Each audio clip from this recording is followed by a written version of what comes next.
We're going to pick up. I'll get it. I'll get it.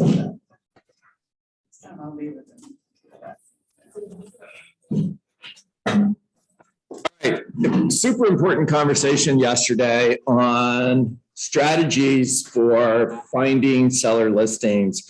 Matter of fact, so important that we're going to just keep that conversation going. I hope you guys are okay with that. We didn't get through the entire list in Survive to Thrive, and we did in the team meeting yesterday here in Coral Springs. And we have a lot of you who are part of our Survive to Thrive community who were not in the team meeting. So I don't want to throw a tease out there and give you part of the information and then not give you the rest. So let's do that. I'm going to go through the list quickly with you, and then I'm going to dive deep on one of the 15. By the way, you can control that. In other words, if there's a particular subject that you want to go deep on, just put it in the chat. I already have one in mind, but here we go. So listings are down 16% year over year from a year ago. And the search criteria that I used for that, by the way, was Broward County. And year over year, 2022 over 2021, year to date, listings are down by 16%. That's important for a lot of reasons. One of those reasons being inventory has been low for more than a year, and now there's even less. That's going to make our job not easier, but harder. If you're working with a buyer, you're going to have to get super creative in how you find properties to sell to those buyers. So that's why we're talking about this. If you're looking for seller listings, you're going to have to get more creative in finding more seller listings. And talking with Pat Mancuso and James Shaw, who coach real estate agents across the country, they're seeing listings down by as much as 30% in other areas. And that's important because if it's happening there, it's going to happen here. In other words, probably going to get worse before it gets better. And oh, by the way, there are more new real estate agents today than there ever has been in the history of NAR. So there's your discouragement for the day. Thank you so much.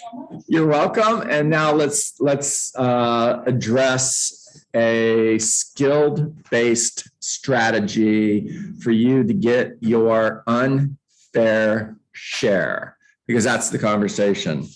All right. As promised, I'm going to fly through these and then we're going to go deep on one.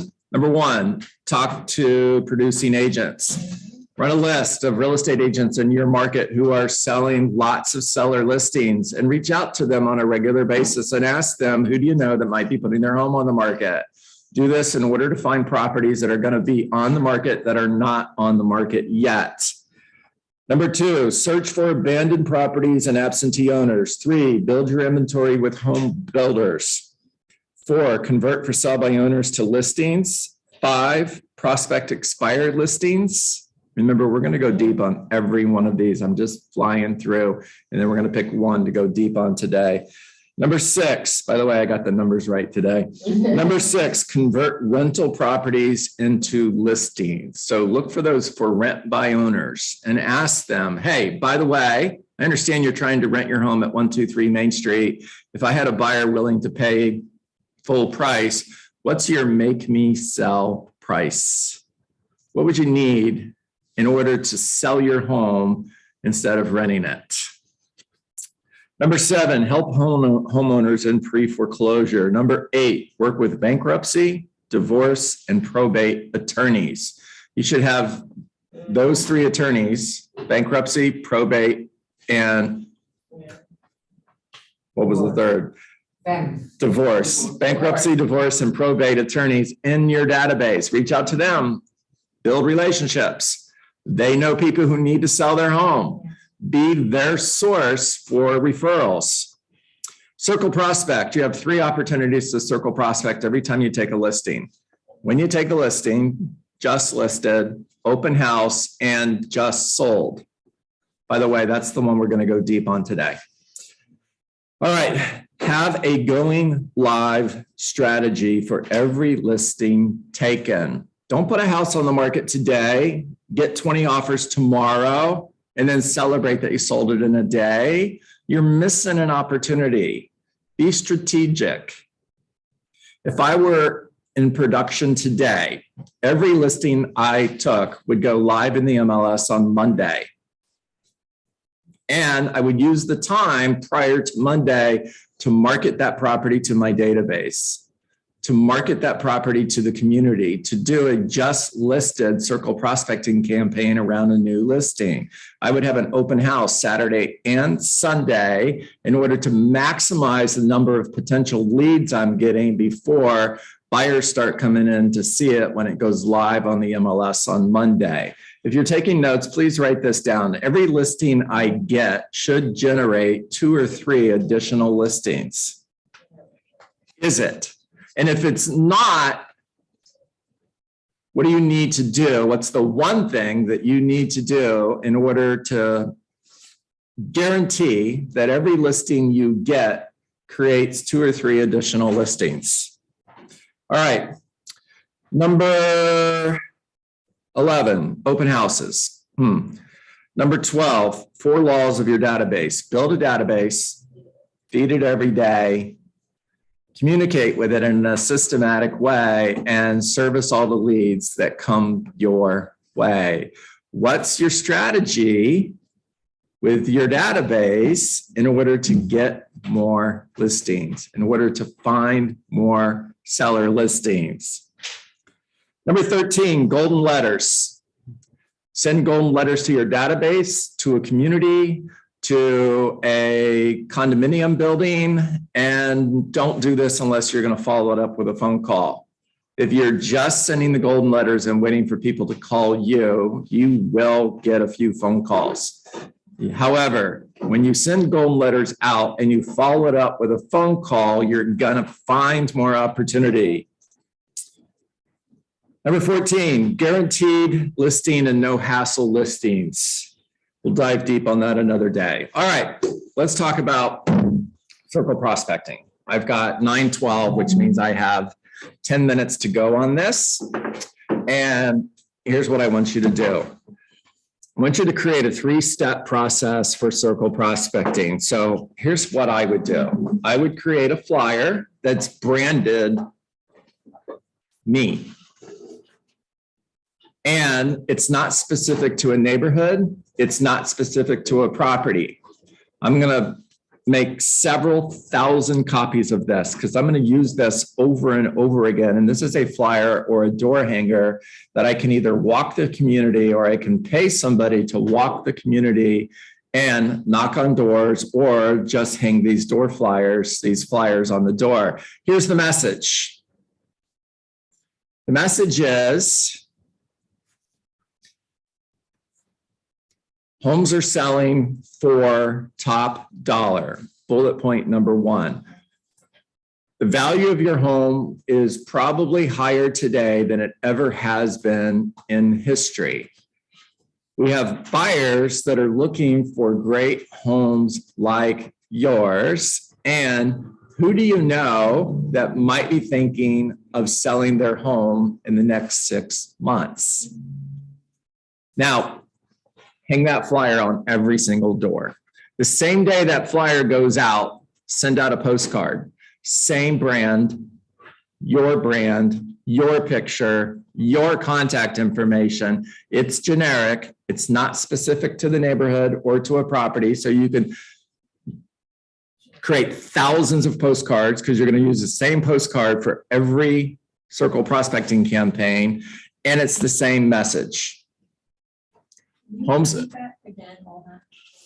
create a generic postcard. It's the same as the flyer. The brand is you. It's your contact information, your picture, your brand, not the broker. And it's not specific to a neighborhood or to a property. It's generic. So you can use it over and over and over again. And you're going to make thousands of these postcards because you're going to use this campaign over and over and over again. And the message is the same message and the same look as the flyer that went on their door. And you're going to send it out the same day the flyer hit their door. So that the next day, save your questions, guys, because I am. Okay. The next day or within 3 days after a flyer hitting their door, they're getting a postcard from you with exactly the same brand and the same message. Okay.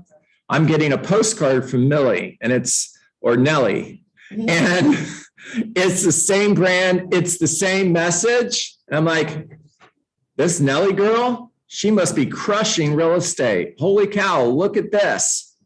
Now, the truth may be, she hasn't sold a house yet.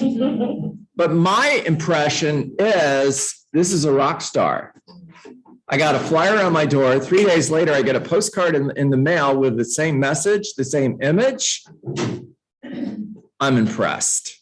Now, watch this.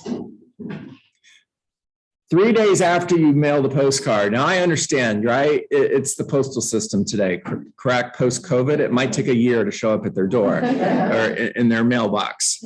Hashtag sarcasm. Give them 4 days. Within 4 days, they should get it. Now, I want you to call. So they've got a flyer on their door. They got a postcard in their mailbox, Diane, and now you're calling them. Hey, this is Diane with Keller Williams Realty. You probably got a flyer on your door and a postcard from me. And the reason for my call is we have buyers that are looking for great homes like yours. And as you probably know, there's nothing for sale. And I was just wondering, who do you know that might be thinking of selling their home in the next 6 months? Now, here's what I'm looking for, guys. And anytime I teach, I'm gonna start drawing pictures. So here we go. See, I'm on everybody on Zoom to be able to see this. Everybody in the room, okay? Yeah, good. Cool. All right, that's your database. And that's a house, little window, door. And you are talking to, that's TT, 20 people every single day, because that's the definition of lead generation. And let's just say that every single one of my conversations today is going to be circle prospecting.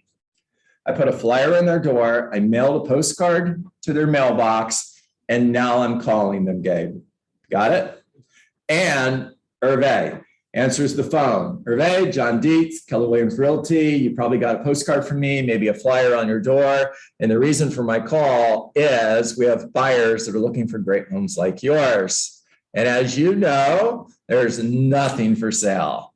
And I was just curious, who do you know that might be thinking of selling their home in the next 6 months? I'm looking for 2 things. Number one, I'm glad you called. Can't believe you called. Wow, this is a coincidence. You must have known. Who told you? All of the above. I'm actually thinking of selling my home. Awesome. That's exactly why we should get together. Then you're going to go meet with them. So now you have a new opportunity that is in your pipeline that you created from one of those 20 conversations. Or you hear me, I'm thinking of selling my home, but probably not for maybe another 6 months, maybe not a year. I'm going to sell my home, but a year from now. My response to that is, awesome. I'm going to be selling homes a year from now. I like to keep my friends and family members updated on the market. That simply means that I send them interesting information on the real estate market once a month. And I call every 3 or 4 months just to check in. Would it be okay if I added you to that group? And what I'm doing with that conversation is I'm adding a habit met, build a database, feed it every day. This is feeding it every day. I'm adding a habit met to my database as a new met. Now, I'm going to communicate with that person 8 times in the next 8 weeks in order to create top of mind. So when they think of real estate, they think of me. The 8th conversation, Christine, is, hey, if you were to put your home on the market, because I know you're thinking about it a year from now, right? And when the time comes to sell your home, would you possibly consider working with me? Or if you knew somebody who was going to buy or sell a home, would you possibly refer them to me? And if I hear yes, then they're moving into my sphere of influence.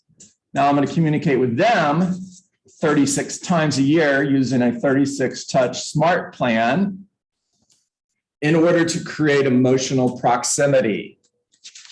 Because the way we succeed,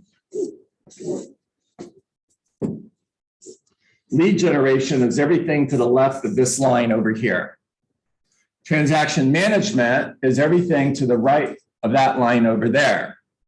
And the key to success is this giant space in the middle, and that's called follow up. And follow up doesn't happen without systems. Your database is a system and a tool. Your 36 touch SMART plan is a system. You're following up, not ready yet, not ready yet, not ready yet, not ready yet, not ready yet, not ready yet. I'm glad you called. We were thinking about putting the house on the market.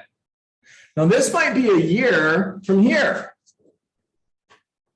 The time from the initial conversation to I'm glad you called might be 365 days.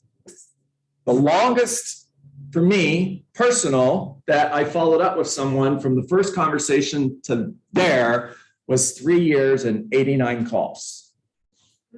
Got it?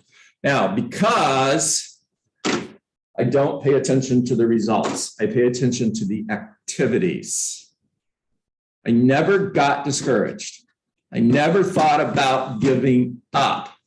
It never even entered my mind because I wasn't paying attention to it. I didn't know that I had called them 89 times until after they hired me. I thought, I wonder how many times I've called them.